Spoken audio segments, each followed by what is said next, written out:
Se não podes ter um lugar sequer pra descansar o coração, se em meio a tanta gente não te deixa a solidão, chora tua alma, todos pensam que sorris.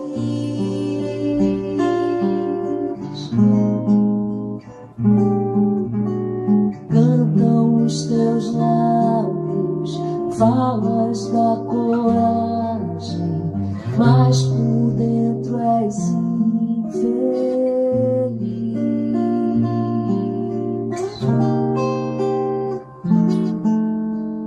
Se ninguém percebe as lágrimas que ocultas bem atrás de teu olhar,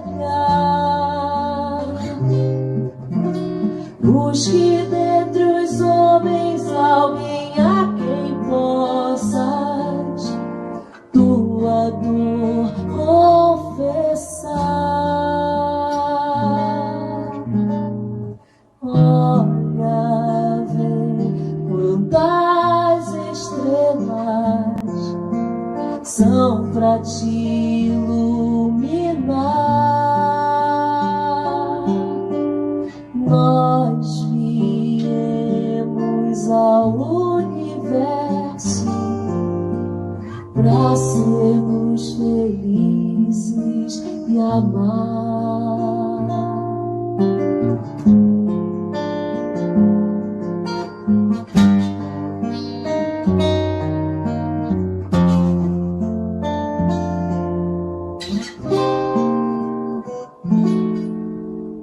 Se ninguém percebe as lágrimas que ocultas bem atrás de teu olhar, busque dentre os homens alguém a quem possas tua dor confessar. Olha, vê quantas estrelas são pra te iluminar.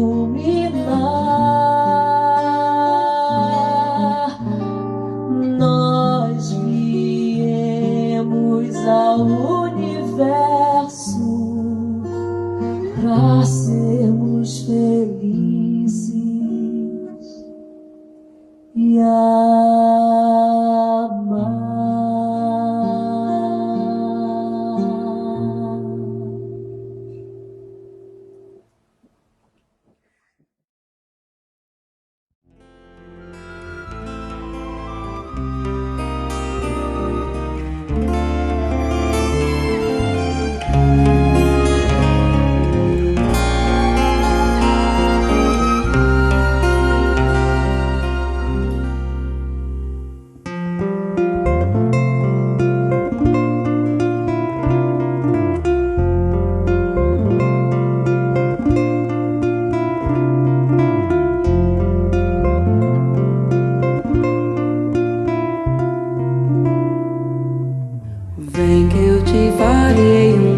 pescador de homens. Se perseverares, serás cefas, pedra, e onde a agonia do vazio medra, frutificarás a mitigar a fome.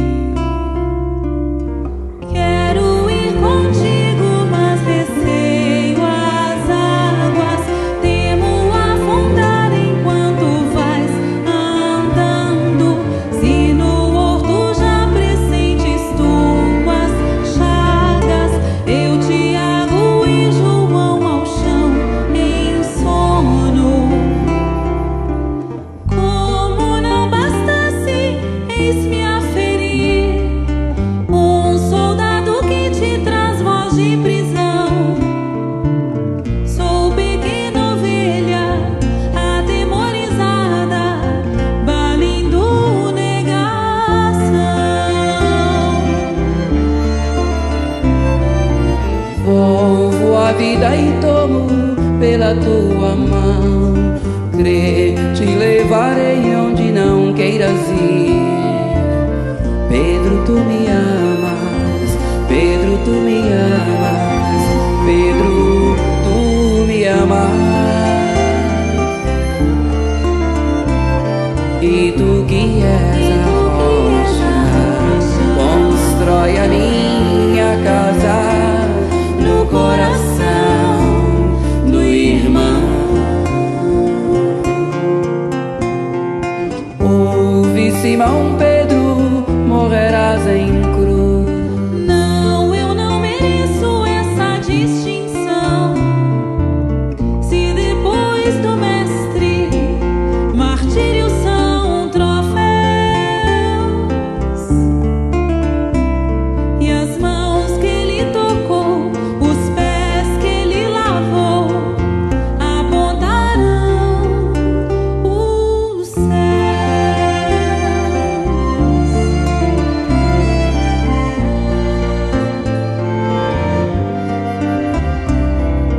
Volvo a vida e tomo pela tua mão. Crê, te levarei onde não queiras ir. Pedro, tu me amas. Pedro, tu me amas. Pedro, tu me amas. E tu que és a rocha, constrói a minha casa no coração do irmão. Ouve, Simão Pedro, morrerás em cruz. Não, eu não mereço essa distinção. Se depois do mestre Martírios são troféus, e as mãos que ele tocou, os pés que ele lavou, apontarão os céus. bem que eu te farei um pescador de homens.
Já foi lançada a semente e há tanta coisa a se fazer, a colher corações. Amar é nosso papel, unificar as nações, erguer os olhos pro céu.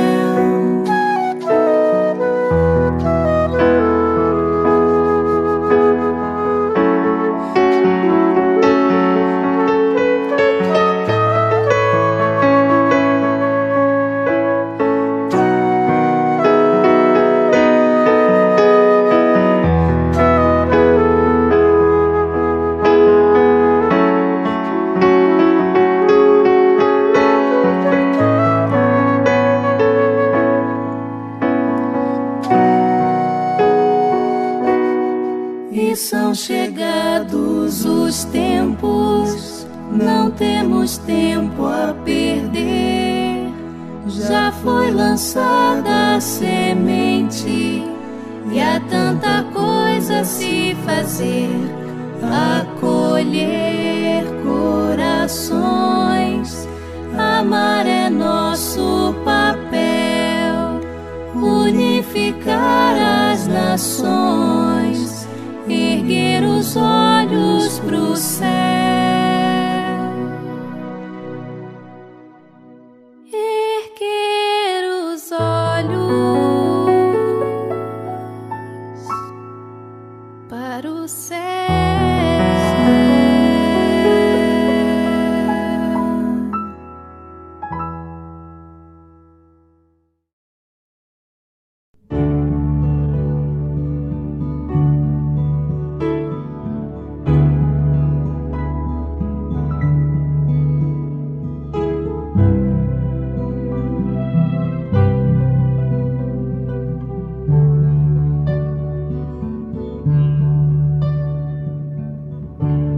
Calma, paz no coração.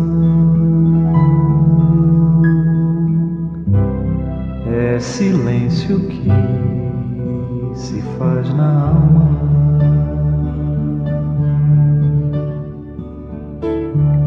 Busca a luz da oração.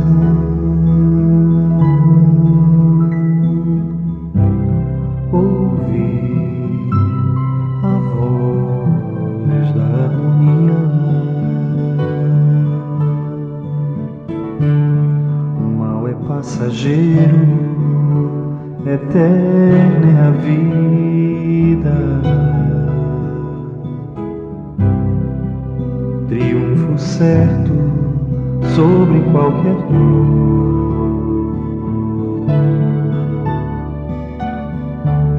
A fé é bálsamo pra alma.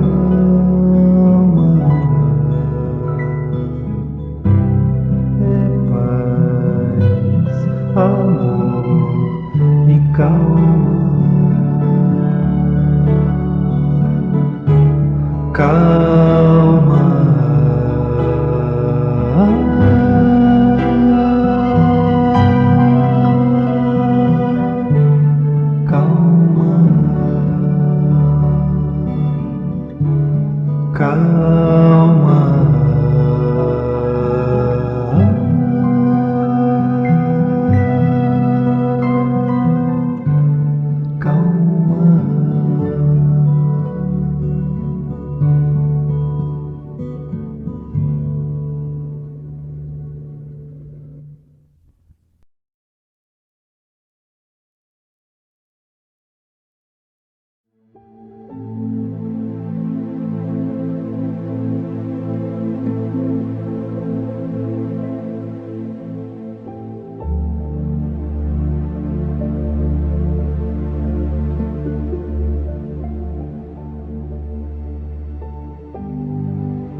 Bom dia a todos.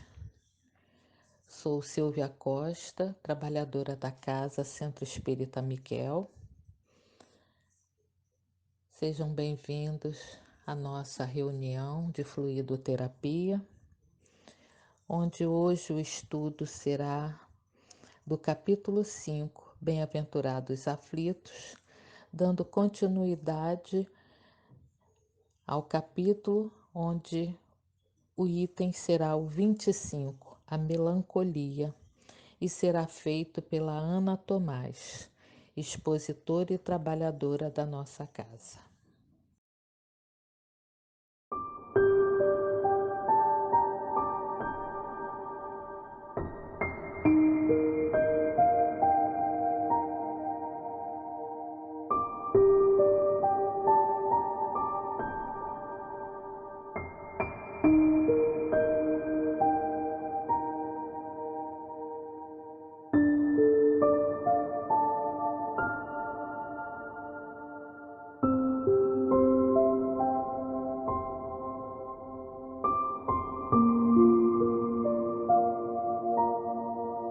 Do livro Fonte Viva, pelo Espírito de Emmanuel, por Francisco Cândido Xavier, capítulo 44. Tenhamos fé. Vou preparar-vos lugar. Jesus. João, capítulo 14, versículo 2. Sabia o Mestre que até a construção do reino divino na terra, quantos o acompanhassem viveriam na condição de desajustados, trabalhando no progresso de todas as criaturas. Todavia, sem lugar adequado aos sublimes ideais que entesouram. Efetivamente, o cristão leal, em toda parte, raramente recebe o respeito que lhe é devido. Por destoar quase sempre da coletividade, ainda não completamente cristianizada, sofre a descaridosa opinião de muitos. Se exercita a humildade, é tido por conta de covarde. Se adota a vida simples, é acusado pelo delito de relaxamento. Se busca ser bondoso, é categorizado por tolo. Se administra dignamente, é julgado orgulhoso. Se obedece quanto é justo, é considerado servil. Se usa tolerância, é visto por incompetente. Se mobiliza a energia, é conhecido por cruel. Se trabalha devotado, é interpretado por vaidoso. Se procura melhorar-se, assumindo responsabilidades no esforço intensivo das boas obras ou das preleções consoladoras, é indicado por fingido. Se tenta ajudar ao próximo, abeirando-se da multidão com os seus gestos de bondade espontânea, muitas vezes é taxado de personalista e oportunista, atento aos interesses próprios. Apesar de semelhantes conflitos, porém, prossigamos agindo e servindo em nome do Senhor. Reconhecendo que o domicílio de seus seguidores não se ergue sobre o chão do mundo, prometeu Jesus que lhes prepararia lugar na vida mais alta. Continuemos, pois, trabalhando com duplicado fervor na sementeira do bem, à maneira de servidores provisoriamente distanciados do verdadeiro lar. Há muitas moradas na casa do Pai, e o Cristo segue servindo adiante de nós. Tenhamos fé.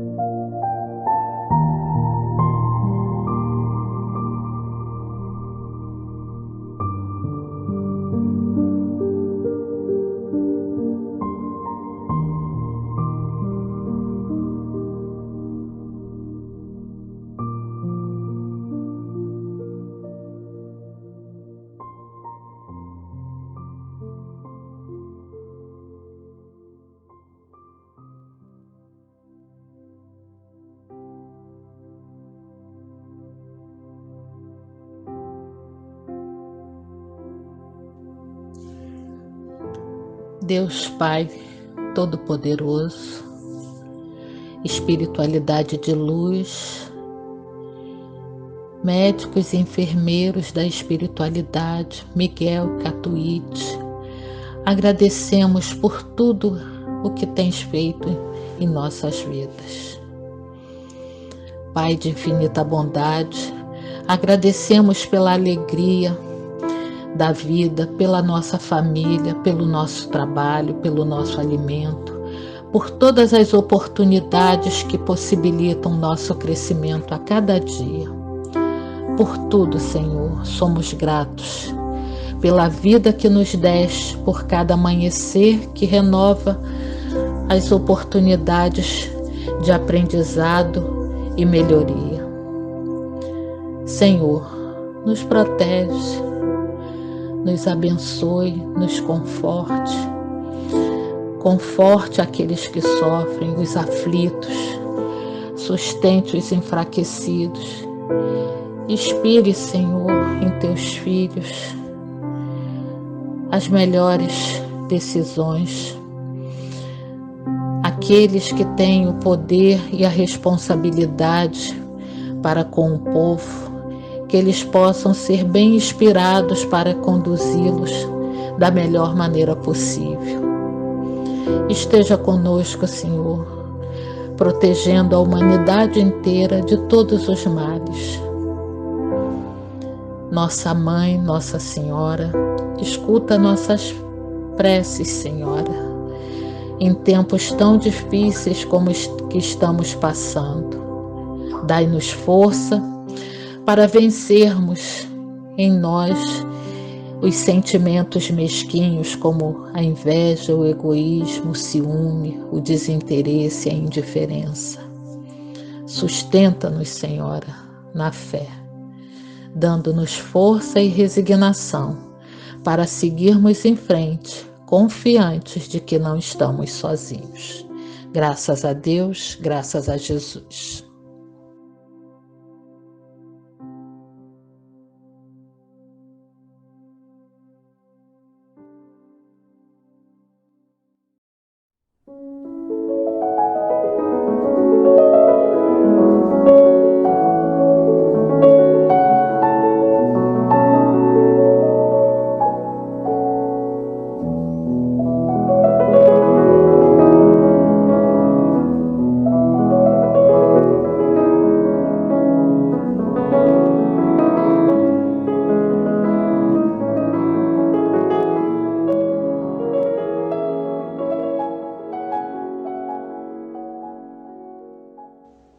Bom dia a todos. Então vamos ao nosso estudo de hoje, do Evangelho segundo o Espiritismo. Estamos estudando o capítulo 5, Bem-aventurados aflitos. E o nosso tema de hoje é o item 25, a melancolia. Pedindo a Deus, a Jesus, aos amigos espirituais, que o nosso estudo hoje seja proveitoso e que eles possam nos sustentar nesse momento. Vamos começar a falar sobre esse tema de hoje, que é uma mensagem deixada por um espírito que assinou a mensagem com o nome de François de Geneve. Foi na cidade de Bordeaux. Esse espírito, François de Geneve, nasceu em 1567, na cidade de Genebra, no castelo de Sales. Sales era o nome da família, pois os pais eram da alta nobreza e muito religiosos. François era conhecido como Francisco, o grande apóstolo de seu tempo. Desde criança, sua mãe ministrava-lhe ensinos religiosos. Ele levava tão a sério esses ensinamentos que, em meio aos trabalhos escolares, ele não esquecia das práticas religiosas, as orações e as leituras espirituais eram-lhes suas companheiras inseparáveis. Já integrado no catolicismo como sacerdote, em 1599 ele foi indicado como bispo de Genebra. E em 1665, o Papa Alexandre inseriu o nome de Francisco entre os santos da Igreja Católica, por ele ter realizado inúmeras curas. Em 1935, ele foi declarado doutor da Igreja. Quando ele deu a primeira mensagem, quer dizer, a mensagem que ele deu no tempo que Kardec estava organizando a codificação, por ele ser de origem aristocrática, preferiu assinar a mensagem como François de Geneve, ao invés de São Francisco de Sales. Essas são as características desse espírito. Né? Vamos então entrar no nosso tema de hoje, que é melancolia. Primeiro vamos ver o que é melancolia. A melancolia, ela é considerada uma tristeza que pode ser permanente e muitas vezes profunda, que pode levar o sujeito a sentir-se triste e não desfrutar dos prazeres da vida. Ela pode surgir devido a causas físicas ou morais. Os especialistas consideram a melancolia semelhante realmente a uma tristeza. E quando se alia a melancolia com outras emoções, passa a ser patológica, alterando o pensamento normal do indivíduo e dificultando o seu desempenho social. Por exemplo, é considerado normal uma pessoa sentir-se melancólica, uma parte do dia, né, qualquer, sem querer fazer nada, ficar quietinha no seu canto, né? Agora, em contrapartida, se esse comportamento se repetir durante vários dias e o sujeito abandonar sua vida social ou as suas obrigações, aí a melancolia passa a ser um tipo de depressão que requer tratamento. O termo melancólico foi criado pelo grupo Hipócrates, aquele que é considerado o pai da medicina por volta do século IV antes de Cristo. Na época de Hipócrates, definiu a então doença a partir de um conjunto de sintomas, como tristeza profunda, olhar fixo no infinito e perda de apetite. Século depois, o psicanalista austríaco Freud, por volta assim de 1856 e 1939, definiu a melancolia como um luto sem perda, processo patológico que necessita de tratamento específico. Hoje a melancolia é considerada como um transtorno de humor e evidentemente tratada como tal. Mas o diagnóstico pode vir na forma de depressão melancólica. E seus indícios, inclusive, são bastante semelhantes aos da depressão. Vamos então passar agora para o nosso evangelho. A melancolia. Sabeis por que uma tristeza indefinida às vezes se apossa de vossos corações e vos faz achar a vida tão amarga? É vosso espírito que aspira à felicidade e à liberdade, e que, ligado ao corpo que lhe serve de prisão, consome-se em grandes esforços para libertar-se dele. Porém, vendo que são inúteis, cai em desânimo e, como o corpo sofre essa influência, a falta de energia, o abatimento e uma espécie de apatia se apoderam de vós, fazendo com que vos acheis infelizes. Acreditai em mim. Resisti com energia a essas impressões que vos enfraquecem a vontade. Essas aspirações por uma vida melhor são inatas no espírito de todos os homens, mas não as procureis neste mundo. E agora que Deus vos envia seus espíritos para vos instruir sobre a felicidade que ele vos reserva, esperai pacientemente o anjo da libertação, que deve vos ajudar a romper os laços que mantêm vossos espíritos cativos.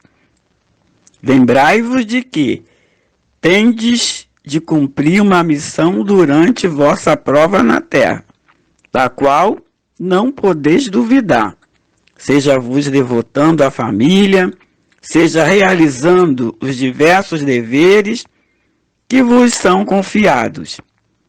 Se no decorrer dessa prova, enquanto cumpris a vossa tarefa, desabarem sobre vós as preocupações, os cuidados e os desgostos, sede fortes e corajosos para suportá-los. Enfrentai-os sem excitação. Eles duram pouco e devem vos conduzir para junto dos amigos, por quem chorais, que se rejubilarão com a vossa presença entre eles, e vos estenderão os braços para vos conduzir a um lugar onde não existem os desgostos da terra. Vamos agora entender o que essa mensagem desse nosso amigo François nos trouxe. Ele nos alerta desta tristeza que muitas vezes se apossa dos nossos corações. Penso eu que não há sobre a terra quem ainda não passou por isso. Muitas vezes este sentimento procede de existências passadas, manifestando-se como forma de uma tristeza indefinida, disfarçando o remorso que a carne abafa nos centros da memória perispiritual. A melancolia, ela é a ânsia do espírito por vida melhor, um desejo de libertar-se da prisão em que ele vive. Como não consegue e o corpo físico vai sofrer, essa influência, então cai nesse desânimo, nessa tristeza. O desejo da liberdade e de ser feliz todos temos, mas não podemos esquecer que a cada reencarnação na Terra representa uma grande oportunidade que Deus nos dá para libertarmos das culpas e dos erros anteriores, corrigindo-os. Por isso que Deus impõe aos espíritos encarnar, com o objetivo de fazê-los chegar à perfeição. Para uns é uma expiação, para outros é uma missão.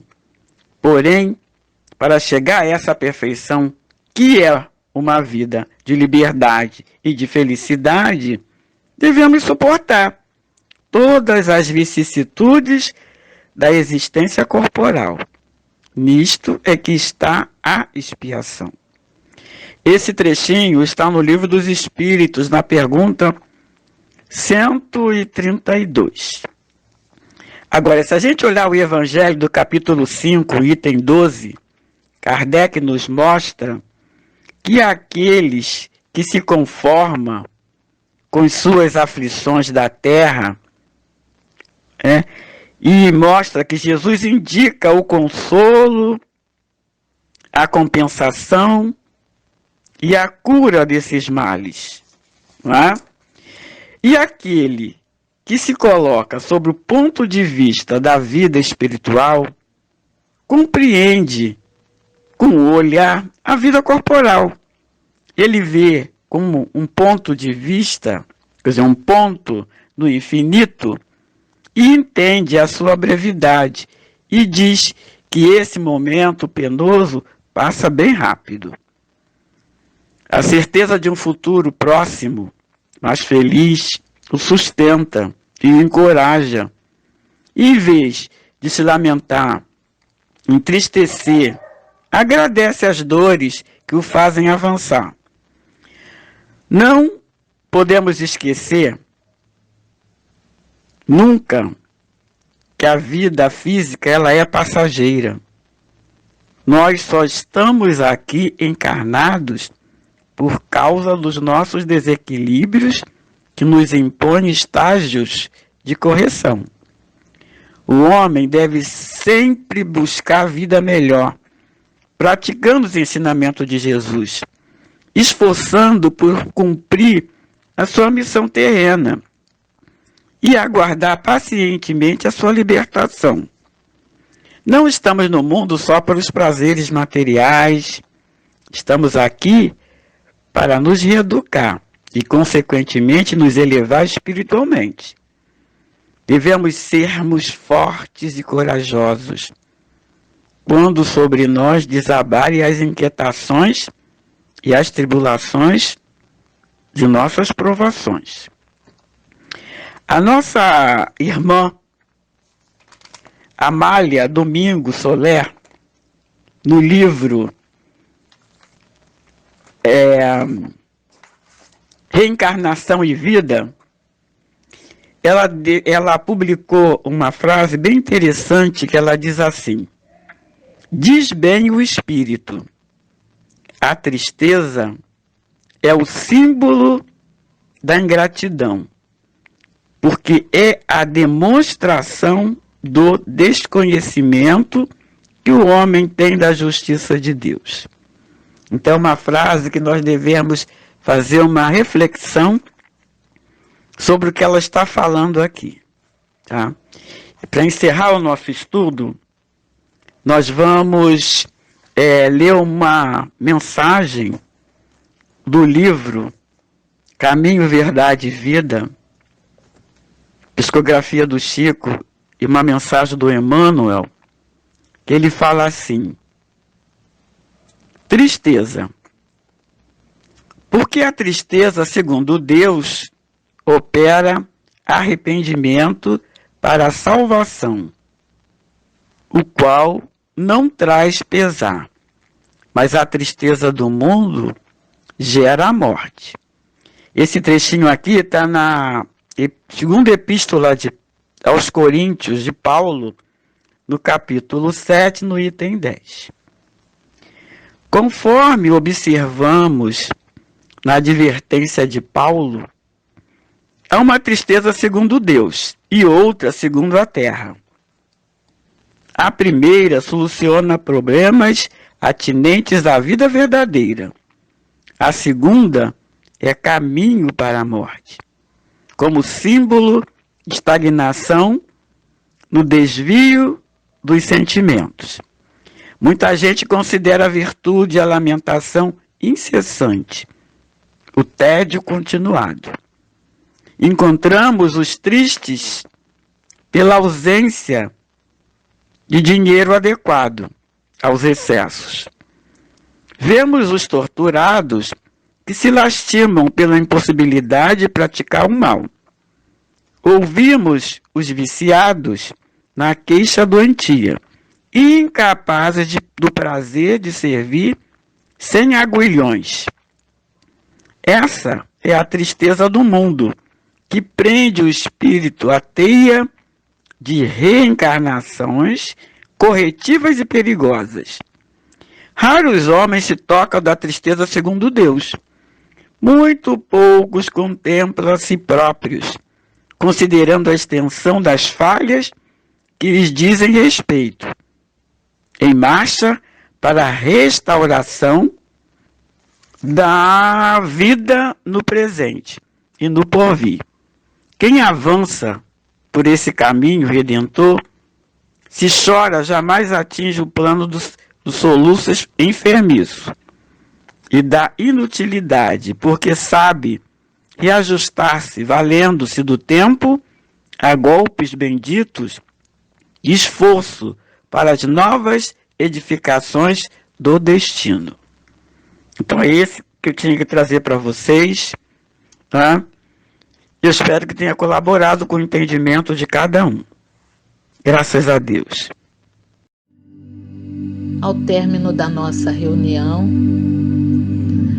sintonizados com a nossa casa, o Centro Espírita Miguel, vamos elevar mais uma vez o nosso pensamento em direção à espiritualidade de luz, a Miguel, a Catuíte, os médicos e enfermeiros da espiritualidade que lá trabalham incansavelmente para nos socorrer, nos amparar, nos acolher e nos dar o remédio que precisamos e merecemos.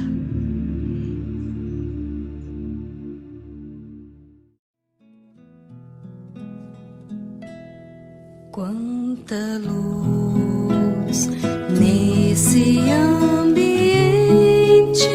descendo sobre nós, vibrando em nossa mente.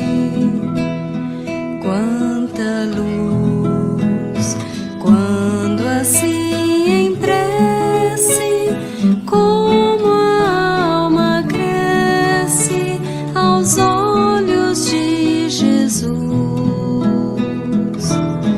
Quanta luz, pois em oração a voz do Mestre fala ao nosso coração.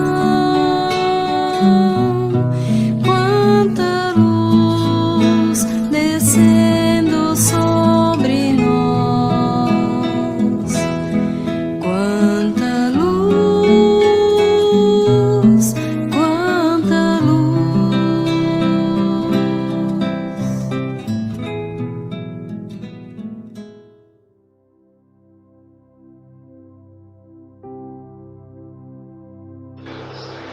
Senhor, ao término de nossa reunião, quero vos pedir, agradecer a presença de nossos irmãos de luz do Centro Espírita Miguel, sempre nos ajudando com carinho e amor através do Evangelho. Senhor, quero também vos pedir para o nosso planeta Terra e todos os países que o compõem, principalmente neste momento de pandemia. Senhor, abençoe os médicos, enfermeiros e todos os que trabalham nos hospitais. Quero vos pedir, Senhor, pelos nossos irmãos orgulhosos e egoístas que ainda não acordaram para os ensinamentos de Jesus, que é o amor, a fé, a caridade. Quero vos pedir também pelos políticos de nossa pátria, a fim de despertarem para as reais necessidades do nosso povo. Obrigado, Senhor. Gratidão, gratidão, Jesus, e gratidão, Maria.